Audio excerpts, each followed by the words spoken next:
Hello, Freedom Finders. As BCBAs, we understand the science of behavior change. In this video, I'm going to show you the science of storytelling to make your business unforgettable. If you've been watching some of my other videos, you know that I've been helping BCBAs like you learn the steps they need to create their own business that doesn't rely on insurance-funded or school-based services. Starting a business is the most powerful way that BCBAs can take control of their career. I'm teaching you the process that we used to build Master ABA. One strategy that has helped us connect with our ideal customer most effectively is storytelling. Stories are an amazing tool that's relatively easy to learn. Stories are powerful because they connect emotionally with your customers. We remember how things make us feel, so your customers will remember you if you tell powerful stories. Stories build trust. Sharing your journey humanizes your brand. Stories can illustrate results. Stories can help your customer understand how you solved the problem they are currently facing. Case studies become relatable and examples of how your framework can help them. At first, you might not have a lot of stories related to helping others, but think back over your career and life. List 3 to 5 moments that shaped your passion for this work. How did you solve the problem your ideal customer is now facing? Have you helped other people experience success? Can you share a story about a customer's breakthrough moment? Share a story about your why. What initially drew you to behavior analysis? Why is starting this business so important to you? What challenges have you overcome? What obstacles did you face? What did you learn? Your stories don't need to be dramatic, just real. Be authentic when you're telling stories. Your customers will know when you're sincere and will be drawn to you. The most important story you will ever tell is your Epiphany Bridge story. We learned about the story from Russell Brunson. The purpose of the story is to help your customer see the journey you took to develop your framework. Once your customer sees your journey, they can start to picture how you will take them along a similar journey. This story helps your audience understand the amount of effort and struggle you went through to reach where you are now. Your solution will save them from having to go through all the challenges that you went through. You're just going to take their hand and walk them through your framework so they can reach the achievement faster and without struggles. This is one of the main reasons your audience will be moved to join you.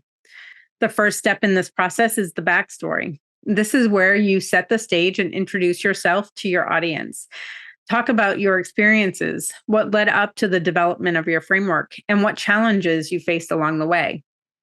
Next up is the wall. This is where you hit a major obstacle that got in the way of you achieving your goal. This wall is what you needed your solution to overcome. Whatever it was for you, it was a major roadblock that seemed insurmountable. Then comes the epiphany. This is where you had a moment of clarity where you realized what you needed to do to overcome that wall. Maybe you got inspired by a mentor or you learned a new strategy that helped you break through. With your epiphany in hand, you can develop a plan. This is where you put together a strategy to achieve your goal, using the tools and resources at your disposal.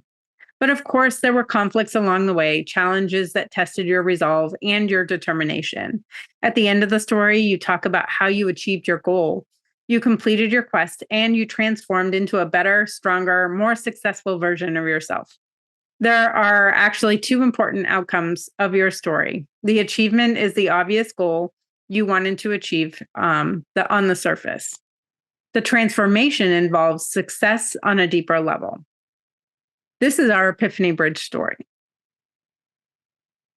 I sat at the desk in my office with a massive thunderstorm raging outside that perfectly matched how I felt about my life in that moment as I stared down at the report in front of me, breaking down how much each client brought into the clinic each month. This was the first for-profit company that I had worked for since 1996. Nonprofit organizations don't often look at the numbers in the same way, and I literally felt sick that this company was so focused on the value of each client brought into the clinic rather than how much value the clinic brought to the clients. I decided I just couldn't do it anymore, and I quit. My sister Diana and I had started a blog the year before that we called Accessible ABA. So, in addition to the 55 or more hours per week I was putting in at the clinic, I was also writing for our blog, which we didn't really have a vision for. We started Accessible ABA as a nonprofit, and we were struggling to even make pocket change, let alone anything that would help me after I quit my job. I took a part time position as a BCBA working for a nonprofit that was about an hour away from my home because it was the only choice I felt would align with my values. And it did until the nonprofit dissolved the ABA program and turned clients and staff over to a for profit company owned by an occupational therapist. This company was by far worse than anything I had experienced in my career. Within a few months, all the RBTs had left and I felt trapped because I didn't want to abandon the clients and families I was working with, since I didn't feel there was anyone I could trust to refer them to. I was completely exhausted and afraid of working for another ABA company, especially a for profit one. I actually applied for a couple of retail jobs that I didn't get hired for, and I was out of options. Diana and I got more serious about making money with our little hobby, and we started Master ABA as a for profit business, essentially to support Accessible ABA, which was still not making much money. We dug into learning why Accessible ABA wasn't making money and worked hard to fix those problems with Master ABA. I was determined to make this work. I needed to make this work because I had no more options. We launched courses and memberships that failed again and again, but we kept improving and learning. Each time a project failed, we took the lessons learned and applied them to the new project.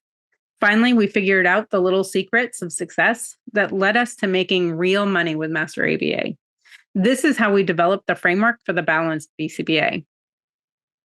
So, did you catch the different pieces of the Epiphany Bridge in the story? Now you've got the foundation for telling powerful stories. Practice telling your story until this becomes comfortable for you. Share a snippet of your story in the comments below. Let's uplift each other with the power of shared experience.